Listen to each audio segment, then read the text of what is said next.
I'm Kylie Batten, conducting an interview today for Education 2130 with Ms. Holly Elrod and Ms. Connell. Hello, Ms. Holly and Ms. Connell. Thank you both for allowing me to interview both today. If you don't mind, Ms. Holly, let's begin with you telling me about when and where you have taught and now teach. I started teaching in Tennille, Georgia at Crossroads Alternative School, Special Ed.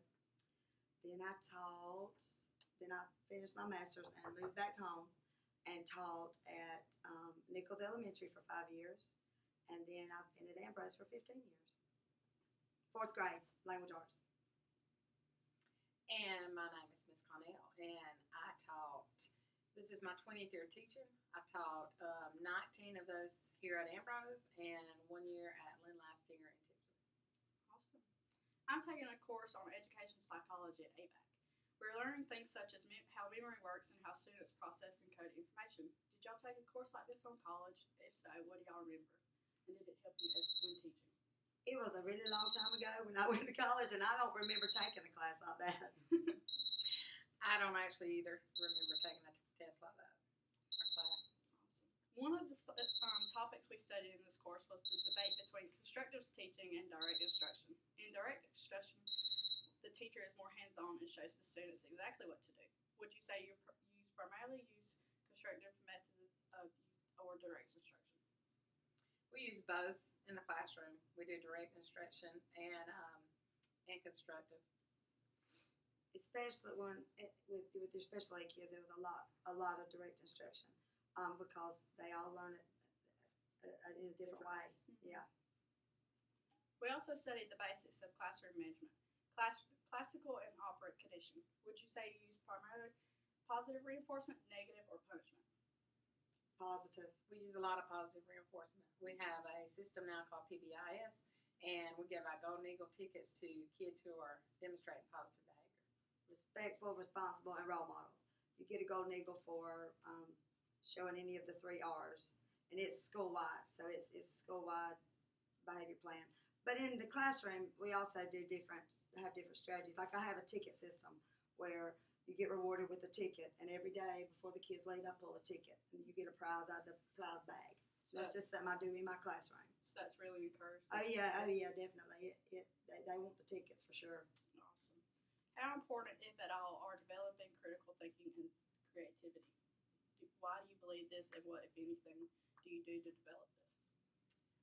At the end of a unit, we do performance tasks, and they're supposed to be able to do some kind of task that is like real life situations. So after studying certain skills, we do performance tasks. And that GMAS is so rigorous. I mean, it's hard. It is. It's not.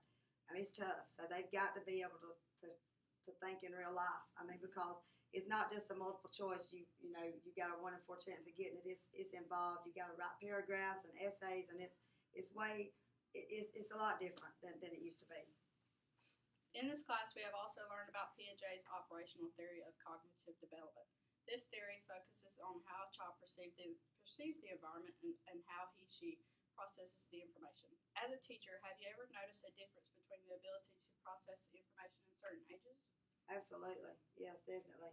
The older they get, the better it seems like, but you still have some that are behind. I mean, that don't process the way that the other kids, that their peers do. Memory is also a thing we have studied in class. Your long-term memory is where you want to send all your information that you want to keep. Encoding is the process of storing information in long-term memory. What are some ways you help your students remember things better? We do stations and groups, and they can do peer tutoring, which they help each other. We do acronyms to help them remember stuff. We do different skills to songs. We do like multiplication and all. We have rhymes and times. And I use vocabulary, which is music, but your performance standards are built around music, and that helps them remember. It really does. It helps them. We also learned about guided instruction lesson plan template. The steps are learning objection, hook, learning activity 1, learning activity 2, learning activity 3, review, and assessment. Do y'all use these in your classroom? We do. That's our lesson plan is written just like that. And my last question is, as I continue my journey to become a teacher, do y'all have any advice for me now or in my future? Yes, do it because you love the kids. You're not doing it for the money, baby. You're not gonna get rich teaching school. You just won't. Your long-term effects are the most rewarding. When a kid Absolutely. comes back and says, "I remember this from your class," or When you have a student that comes back and wants you to help them do an interview, that means a lot. That's what you do it for. You don't do it because you are getting paid a whole lot of money. You do it because you get those lasting relationships with kids. Well, thank y'all for allowing me to interview y'all today. You come back You're anytime. Ms. Connell, both in elementary school at different times, and I will admit I remember nothing but negative things. Well, not really negative, but having no memory about really good things about Miss Connell. Miss Holly's classroom was always very upbeat and very entertaining, while Miss Connell's was more quiet and relaxed way to teach. Now, in Miss Holly's room, you get rewarded for a lot more than you ever would in Miss Connell's room. I actually remember some of the things we done to help send things into our long-term memory in Miss Holly's room, like I asked them about.